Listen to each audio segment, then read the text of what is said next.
Ang sasakyan na sumundo kay Bianca De Vera noong lumabas siya mula sa Pinoy Big Brother, PBB, house ay isang Land Rover Defender. Ang Defender ay isang high-end na SUV na kilala sa kanyang rugged design at off-road capabilities. Sa Pilipinas, ang presyo ng bagong Land Rover Defender ay nagsisimula sa mahigit 8 na milyong piso, depende sa variant at features. Dahil sa pagiging prominenteng sasakyan, naging usap-usapan ito sa social media. May mga netizens na nagbigay ng kanilang opinyon, kabilang na ang mga positibong komento tungkol sa klase ng sasakyan at ang pagiging simbolo nito ng tagumpay. Gayunpaman, may ilan ding nagtanong kung nararapat ba ang ganitong klase ng sasakyan para kay Bianca, lalo na't nagsisimula pa lamang siya sa kanyang showbiz career.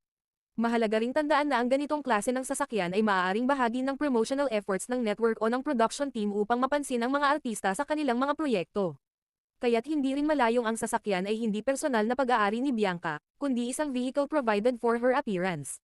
Sa kabilang banda, normal lang naman na ang pamilya ng isang tao ay magkaroon ng magandang sasakyan kung kaya nila, hindi ito palaging basehan ng kung paano ka nagsimula o ang iyong talento. Maraming mga pamilya ang may tagumpay sa negosyo o ibang propesyon na hindi naman laging ipinapakita sa publiko.